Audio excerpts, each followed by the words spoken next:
저는 이제 불만 노트라는 걸 적어요. 쉽게 말하면 저한테 나쁘게 했던 사람들에 대한 뒷담화를 적어놓는 겁니다. 저를 모욕했던 사람들, 무시했던 사람들, 제가 겪었던 힘들고 억울했던 순간들, 이런 것들이 있으면 거기다가 적어놓습니다. 저는 힘들고 지쳐서 이제 그만하고 싶을 때 그 불만 노트들을 한번 쭉 읽거든요. 어떻게든 성공해서 이 사람한테 복수하겠다. 근데 복수가 그렇게 나쁜 복수가 아니라 내가 성공하는 게 가장 통쾌한 복수다라고 생각하면서 작가님의 그 직장 생활을 봤을 때 제 생각에는 크게 두 가지의 사건이 있지 않나 싶어요. 첫 번째는 코로나가 있었을 것 같고, 두 번째는 이제 AI. 이 두 사건이 아마 그 작가님의 그 직장 환경이나 일을 하는 방식에 큰 영향을 주지 않았을까 생각이 드는데, 지금 회사에서 느끼시는 AI의 존재감이 어떻게 느껴지는지 궁금해요. 네. AI에 직접적으로 영향을 받는 회사들은 굉장히 더 크게 느끼실 거라고 생각해요. 저 같은 경우는 지금 있는 그룹사는 B2B 인프라 사업을 하는 아주 안정적인 회사다 보니까 조금 덜한데요. 제가 타업계에 있는 분들, 그리고 제 전 직장의 동료들 만나면 거기서 느끼는 임팩트는 훨씬 큽니다. 일단은 산업 자체가 없어질 수도 있다라고 생각하시는 분들도 있고, 자기의 직종이 안전할까? 이런 위기감을 느끼시는 분들이 상당히 많고요. 벌써 일어나고 있는 현상은 신입을 안 뽑기 시작한 회사들이 꽤 많은 것 같아요. 다들 신입들이, 젊은 친구들이 AI 툴을 너무 잘 만지니까 그 친구들이 AI의 수혜자이지 않을까라고 처음에는 생각했는데, 지금은 오히려 반대잖아요. 경력과 연륜이 있어서 AI한테 좋은 질문을 던질 수 있는 관리자급들이 살아남고, 그 질문을 듣고 대답을 리서치해서 페이퍼로 만들어준다던가 이런 단순 사무 보조 일을 할 수 있었던 주니어들, 그 주니어들이 직장의 기회를 좀 잃는 그런 분위기가 돼가고 있고요. 제가 인터뷰하면서 만났던 많은 분들도, 저는 팀장급들을 많이 만났는데 그분들이 저 몇 년째 지금 신입을 안 뽑아요, 저희 회사.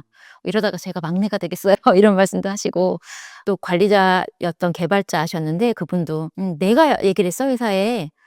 신입 안 뽑아도 된다고. 내가 AI 쓰면서 개발하는 게 훨씬 빨라. 걔네들이 어린애들 가르치는데 더 시간이 걸려요. 이렇게 얘기하시는 개발자 팀장님도 있으시더라고요. 그러면은 지금 계신 직장에서는, 지금 뭐 사실 20대들은 제가 보면은 진짜로 네이버를 안 쓰더라고요. 진짜 챗GPT에 검색을, 저는 그 딱 제가 이제 그 MZ 중에서 이제 M에 속하는 세대인데, 저만 해도 네이버가 사실 친숙하긴 하거든요. 근데 진짜 Z세대들 보면은 진짜 챗GPT로 검색을 다 하지 네이버라는 걸 진짜 안 쓰더라고요. 그래서 저는 그걸 보면서 이게 진짜 나랑 좀 차이가 나는구나라는 걸 저는 느끼는데, 아까 말씀하셨던 그 뭐 50대, 40대 중반 이상의 그런 분들, 뭐 경험이 풍부하신 분들, 그런 분들이 물론 업계에 대해서 경험도 풍부하고 자신만의 뭔가 통찰력이나 그런 뭐 인사이트가 있으니까 AI 거기 붙으면은 엄청난, 진짜 신입을 안 뽑을 줄 신화가 나지만, 또 반대편에서는 그분들이야말로 정말 AI에 대한 거부감도 또 심하다 생각이 들거든요. 어떻게 느껴지세요, 그런 것들은? 지금 계신 직장에서는 진짜 그 뭐 부장이나 뭐 이런 분들이 야, 역시 AI였으면 일이 안 돼, 뭐 이런 분위기도 궁금하고, 아니면 일을 하라고 했더니 AI가 써는 걸 그대로 갖고 왔어? 뭐 이런 분위기 궁금하거든요. 일단은 좋은 기업에서 매니저, 리더 정도까지 올라가신 부장님들은 그래도 배우려는 자세가 있으신 것 같아요. 그래서 하도 외부에서 AI 하니까 본인들도 궁금해서라도 하나씩 써보시는 것 같고, 그리고 직원들이 하도 AI를 써서 리포트를 올리니까 이제 그거를 보는 눈이 있으셔야 되니 본인도 써보시면서 그 감각을 키우시는 것 같고요. 실무자들은 이미 엑셀보다 편하게 AI를 쓰는 친구들이 많습니다. 그리고 뽑아오는 정보의 질도 예전에 우리가 네이버에서 검색해서 그걸 정리해 오는 것보다도 더 빠르고 깊은 경우도 있고요. 물론 할루시네이션이 뭐 거짓말을 하는 경우가 지금도 있다고 하는데, 이제 그걸 보는 눈까지 생겨야 되겠죠. 그런데 아직 주니어들은 뭐 거짓말까지 그대로 가져오기도 한다고 하지만, 일을 하는 속도가 빨라진 것은 사실이고요. 그러면은 그런 시대 속에서 이제 작가님께서 보시기에 앞으로 좀 살아남을 직무, 이거는 곧 사라질 것 같아, 혹은 이거는 AI 시대에도 꿈쩍하지 않을 것 같은데, 뭐 이런 직무도 있을까요? 네. 제가 네. 아주 전문가는 아니지만 이런 커리어에 관련된 책을 썼더니 이제 많은 분들이 그런 질문에 답을 저에게 물어보시기도 하고 실제로 굉장히 관심이 많기도 하고 그래서 제가 좀 공부를 해본 결과로는 제 생각에는 생성형 AI에서 에이전틱 AI로 이제 될 거고요. 최종적으로는 피지컬 AI가 노동을 이제 대체를 할 거 아닙니까? 이제 그렇게 가는 단계대로 갈 텐데 그래서 완전히 인간의 노동을 대체하기 전까지는 적어도 현장 근로자들, 예, 현장의 엔지니어들, 공학을 하신 분들은 몸값이 높아지면 높아졌지 사라지진 않겠구나라는 생각은 들어요. 뭐 전기공, 배관공 이런 얘기 우리 뭐 일론 머스크라든지 다른 CEO들이 많이 얘기하시잖아요. 그래서 현장 엔지니어들은 유망한 직업 중에 하나일 거고 그리고 또 한 가지 인간의 감성을 가지고 일하는 복합적인 감성 케어가 필요한 서비스 그쪽은 AI가 아무리 피지컬로 해준다고 해도 아마 살아남을 직종이지 않을까. 예를 들어 5성 호텔의 호텔리어. 5성 호텔의 고객이 로봇에게 서비스를 받기를 원하실까요? 아무리 발달한다고 해도 네, 사람한테 자기만의 특별한 케어를 받고 싶을 거예요. 그리고 베이비 케어나 실버 케어도 마찬가지고 그 베이비 케어나 실버 케어를 맡기는 보호자가 로봇이 아무리 올라온다고 해도 글쎄요 최소 한 20-30년 정도까지는 신뢰하지 못하는 부분도 있을 거고 책임의 문제, 윤리 문제가 그때까지 완전히 해결되지 않을 거기 때문에 분명 사람이 케어해야 되는 그런 서비스 산업이 있을 겁니다. 그쪽 부분은 살아남을 것이고요. 일반 사무직종으로 얘기를 한다면 좀 극단적으로 얘기하면 어떤 분이 사무직은 결국 CEO하고 AI만 남을 거야. 왜냐하면 AI가 다 시장 조사하고 의사결정하게 데이터를 딱 올리면 CEO는 결정만 하면 돼. 근데 CEO는 안 사라져요? 그랬더니 CEO는 있어야 돼. 왜냐면 책임져야 되거든. 이렇게 얘기하시는 거예요. 근데 그건 극단적인 케이스일 거고 결국은 AI를 활용하고 또 사람을 연결해서 같이 이 소통을 연결해야 되는 직종, 흔히 말해서 매니저. 회사에서는 프로젝트 매니저가 있죠. 예, 그런 분들 관리자급에 있으시면서 뭐 AI를 활용하게 독려하면서도 인간도 케어하면서 그걸 연결시켜야 되는 프로젝트 매니저급 정도의 관리자급들은 그거는 없어지지 않을 것이다. 왜냐하면 책임지고 책임을 져야 되고 결정을 해야 되고 어떻게 결정을 CEO가 혼자 다 하니까 CEO가 혼자 다 결정할 수 없기 때문에 관리자들을 만들어 놓는 거잖아요. 그래서 관리자들이 책임도 져주고 중간중간 의사결정도 해줘야 되기 때문에 그리고 갈등도 중재해야 되기 때문에 네, 갈등의 중재라는 것 때문에 경력이 많으신 분들이 필요한 거예요. 경험이 없으신 분들은 갈등의 중재를 잘 못하시거든요. 그래서 그런 매니저라는 이름이 붙으신 많은 관리자님들은 그 직종은 없어지지 않을 거다. 그렇게 생각하고요. 이 없어질 직업을 이렇게 들으면 저는 후배들한테 꼭 이거는 좀 준비했으면 좋겠다라고 얘기를 하는 게 있어요. 이게 AI의 등장으로 노동시장에 대해서 너무 긍정적으로 유토피아적으로 얘기하시는 분들도 있어요. 뭐 샘 알트먼이나 일론 머스크 같은 CEO들은 자기가 그 사업을 해서 그런지 AI가 인류에게 너무 풍요로운 미래를 가져다 줄 거라고 얘기를 해요. 이제 노동을 안 하셔도 여러분들은 풍요롭게 사실 겁니다. 노동은 원하는 사람들이 취미를 선택하듯이 그냥 원하는 사람이 하는 일이 될 겁니다. 이렇게 얘기를 하시고 어떤 월가에서 나온 최근 리포트 같은 경우는 너무 디스토피아적인 예측을 해놨더라고요. 결국은 노동시장은 축소될 거라는 거죠. 네. 아마도 그럴 겁니다. 그리고 한국은 근로자 수도 줄어드니까 그게 아마 수순일 겁니다. 그래서 근로시장은 줄어들 거고 네, 그렇다면 우리는 뭘 준비해야 되나 하면 저는 후배들한테 수입의 구조를 3가지로 크게 봐라. 근로소득, 내가 노동해서 버는 근로소득, 하나는 투자소득, 그리고 또 하나는 이제 조금 노후에 받을 예정이지만 기본소득이나 기초소득 같은 나라에서 후생적 복지로 주시는 소득.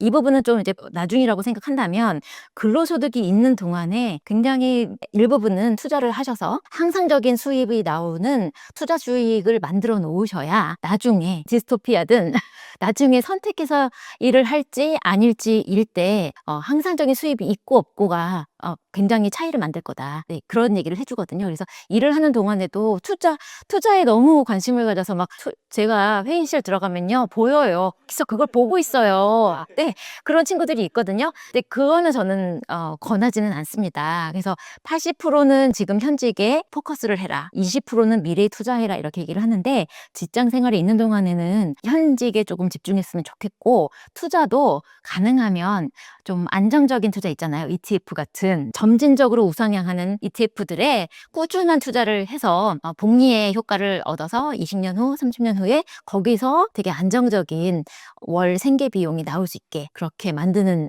그런 전략을 좀 썼으면 좋겠어요. 제가 짧은 시간 이제 뭐 작가님을 인터뷰했지만 이제 굉장히 일에 대한 욕심도 많으시고 또 열심히 또 일을 하신 분이라고 생각이 들어요. 그럼 이렇게 열심히 일을 하신 분에게 꼭 찾아오는 게 전 번아웃이라 생각이 들거든요. 아마 많은 직장인 분들이 어쨌거나 번아웃을 겪는 게 현실이고 작가님께서 이제 20년 넘게 직장 생활 하시면서 이 번아웃의 위기가 뭐 한두 번쯤 왔을 거 생각이 드는데 또 어떻게 좀 극복하셨는지 궁금해요. 인간의 의지라는 게 얼마나 약한 것인지 모두 뭐 20년 이상 살았으면 모두들 아실 거예요. 번아웃이라는 것을 경험하셨을 거고 의지가 소진된 그런 상황을 모두 경험을 하셨을 텐데 그래서 의지가 이렇게 금방 지치는 금방 소모될 수 있는 감정이기 때문에 의지를 받쳐줄 수 있는 환경들을 만들어야 되거든요. 그래서 그게 이제 예를 들어서 루틴이 될 수도 있고 뭐 환경 설계라고 아까 말씀드렸지만 여러 가지 환경 설계 중에 인맥 환경 설계도 그 번아웃을 좀 이겨낼 수 있는 그런 설계가 될 수도 있습니다. 그리고 기본적으로는 커리어라는 긴 여정, 거의 인생과 동반자로 커리어를 가져가시게 그렇게 결심하신 분이라면 커리어도 중간중간에 여러 번의 번아웃을 아마 느끼실 거예요.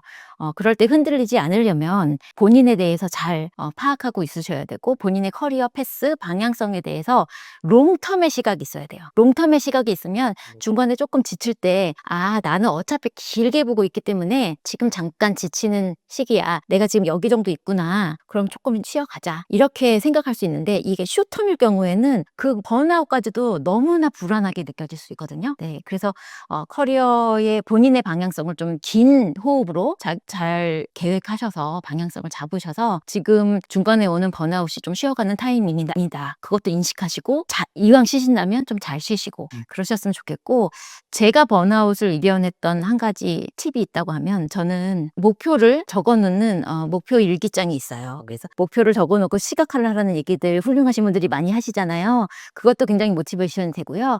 그 다음에 감사일기, 감사한 것들을 적고 또 저는 종교가 있어서 기도하면서 항상 감사한 것들을 찾아서 기도를 드리면 그것도 조금 마음의 정화가 됩니다.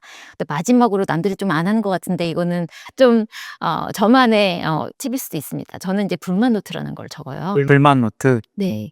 쉽게 말하면 저한테 나쁘게 했던 사람들에 대한 뒷담화를 적어 놓는 겁니다.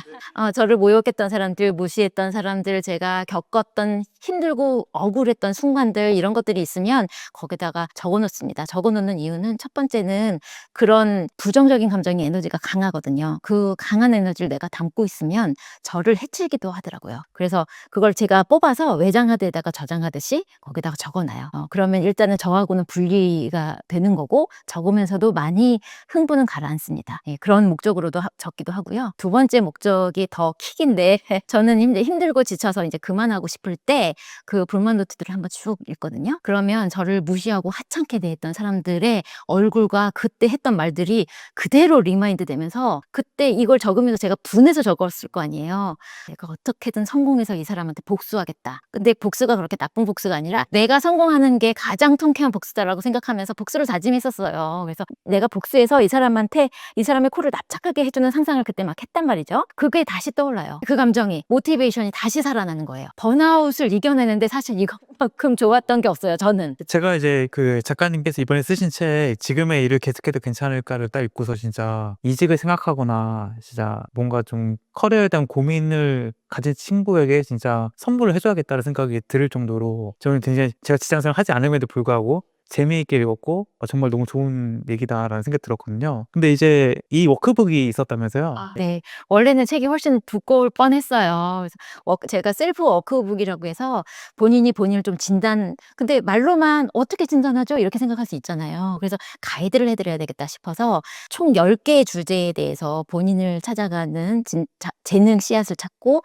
커리어 자산을 찾아가고 본인의 천직을 찾아가는 가이드, 그다음에 지금이 피보팅 타이밍인지 체크할 수 있는 셀프 체크리스트, 마지막에는 이력서를 업데이트하는 꿀팁이라던가 이런 것들까지 다 모아서 한 80페이지 정도 되는 셀프 워크북이 있는데 원래는 부록으로 책의 뒤편에 넣으려고 했다가 분량이 너무 많아지니까 이제 따로 단 말이죠. 네, 그 부분을 이제 책이 출간되고 제가 무료 워크북으로 제작을 해서 저의 SNS CEO 스텔라라고 인스타그램과 유튜브 세오 스텔라라는 이름으로 프로필에다가 링크를 올려놨어요. 그래서 여러분들이 책을 읽으시면 더 좋겠지만 안 읽으셔도 사실은 그 워크북만 다운받으셔도 제가 얘기하는 피보팅이 뭔지 좀 이해하실 수 있을 거라고 생각이 듭니다.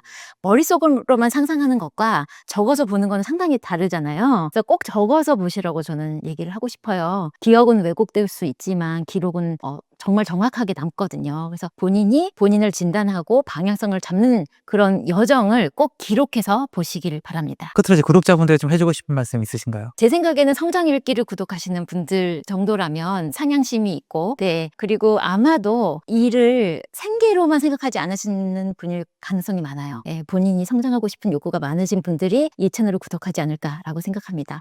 그래서 그런 분들이라면 조금 롱텀으로 커리어의 계획을 좀 세우시고 멀리 보시고 커리어를 피보팅하는 과정까지도 잃어가는 과정이 아니라 실패하는 과정이 아니라 성공으로 가는 과정이라는 긍정적인 마인드로 도전하시기를 그렇게 생각합니다. 그래서 지금까지 지금의 일을 계속해도 괜찮을까의 저자 이현승 작가님 모시고 이야기 나눠봤습니다. 오늘 좋은 말씀해서 감사합니다.